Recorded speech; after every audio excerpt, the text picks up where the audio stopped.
ये कहानी आपके जीवन को पूरी तरह से बदल कर रख देगी, इसलिए इस कहानी को ध्यान के साथ अंत तक जरूर देखना। एक बार की बात है, एक बार एक बहुत बड़ा नेता एक साधु के छोटे से आश्रम में गया।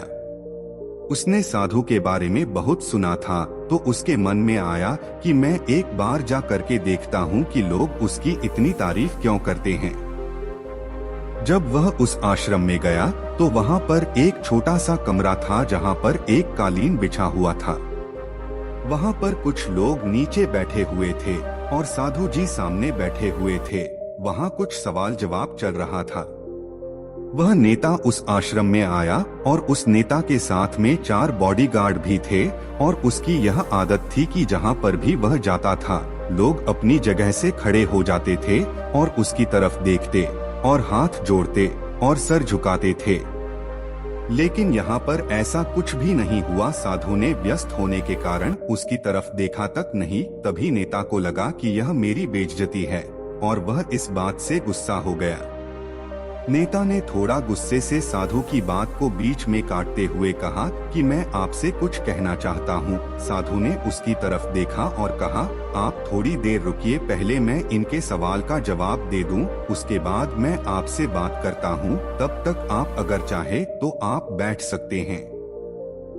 बस साधु का इतना कहने की ही देरी थी। नेता का चेहरा गुस्से से लाल हो गया और फिर उसने अपना सारा गुस्सा उस साधु पर निकाल दिया।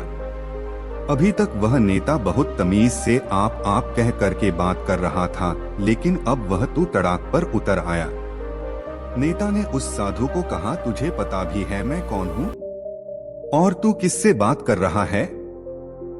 साधु ने उसकी तरफ देखा और कहा, मुझे इससे कोई फर्क नहीं पड़ता है कि आप कौन हैं, लेकिन आप जो कोई भी है, अगर आप चाहते हैं कि मैं आपके सवाल का जवाब दूं या आपसे बात करूं तो आपको कुछ देर रुकना होगा।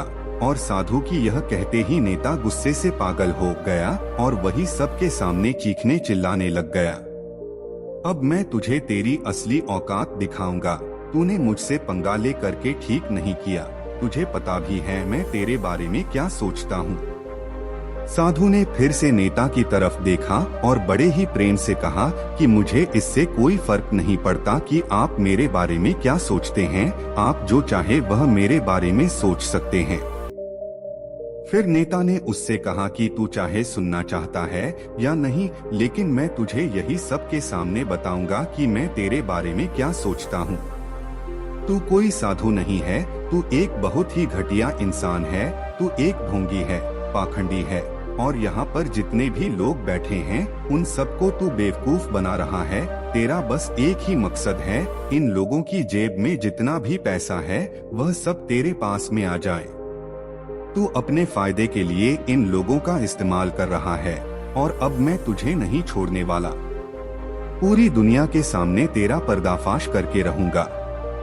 लेकिन उसके इतना बोलने के बाद भी हल्की सी मुस्कान उस साधु के चेहरे पर बनी रही। यह देखकर वह और भी तिलमिला गया और उसने कहा, अब बहुत हो गया। अब मैं यहाँ 1 मिनट भी नहीं रुकने वाला। लेकिन अभी भी तेरे पास मौका है। अगर मुझसे माफी मांगनी है या मुझसे कुछ कहना है तो कह सकता है। इतना सब होने के बाद भी साधु के चेहरे पर एक मुस्कान थी और वह बिल्कुल शांत था। और फिर उन्होंने अपनी आंखें बंद करी और फिर साधु ने अपनी आंखें खोली और हाथ जोड़ते हुए कहा कि मुझे आपसे कोई गिला शिकवा नहीं है। आपके लिए मेरे मन में कोई भी गलत ख्याल नहीं है। जो भी मेरे बारे में आपने कहा वह आपकी अपनी सोच थी, तो मुझे आप में कोई भी बुराई नजर नहीं आती है। मुझे आप बहुत ही भले इंसान लग रहे हैं। और साधु के इतना कहते ही नेताजी का दिमाग 7वें आसमान पर पहुंच गया। उसके चेहरे पर एक अजीब सी खुशी थी, क्योंकि उस साधु ने वही कहा जो बाकी सब लोग उस नेता को कहते हैं। और वह खुशी खुशी उस आश्रम से अपने घर की तरफ चला गया और जाकर के अपने पिताजी के साथ में बैठ गया। उसके पिताजी ध्यान में थे। उन्होंने पूरी जिंदगी सिर्फ लोगों की सेवा की और बदले में कुछ भी उम्मीद नहीं की। जब उन्होंने अपनी आंखें खोली और देखा अपने बेटे को अपने साथ बैठे हुए, तो उनके बेटे के चेहरे पर आज एक अजीब सी खुशी थी। जो आज से पहले उन्होंने कभी नहीं देखी थी। फिर उसने एक एक करके सब कुछ बताया कि आज क्या हुआ, किस तरह से वह आश्रम गया और वहाँ पर क्या हुआ, उसने क्या कहा और साधु जी ने क्या कहा। जब उसके पिताजी ने पूरी बात सुनी तो थोड़ा सा मुस्कुराए और अपने बेटे को देख करके बोले कि उन्होंने तुम्हारी तारीफ नहीं की, क्योंकि उन्होंने वह नहीं कहा कि तुम क्या हो, उन्होंने कहा कि जो वह खुद है, और तुमने जो भी कुछ उनको कहा वो तुम खुद हो। यही बात वेदों में भी कही गई है, यथा दृष्टि तथा सृष्टि। यह दुनिया तुम्हें वैसी नहीं दिखती जैसी यह दुनिया है, यह दुनिया वैसी दिखती है जैसे तुम खुद हो। जिसकी नजर जैसी है उसके लिए यह दुनिया वैसी ही है। तो अगर तुम अपनी दुनिया को बदलना चाहते हो तो उसका सिर्फ एक तरीका है, अपनी नजर को बदलो। अगर वीडियो अच्छी लगी हो तो एक लाइक कर देना, और अगर ऐसी ही और एजुकेशनल वीडियो देखना चाहते हो तो हमारे चैनल को सब्सक्राइब कर लीजिए, क्योंकि मैं आप लोगों के लिए ऐसी ही एजुकेशनल वीडियो लाता रहता हूं।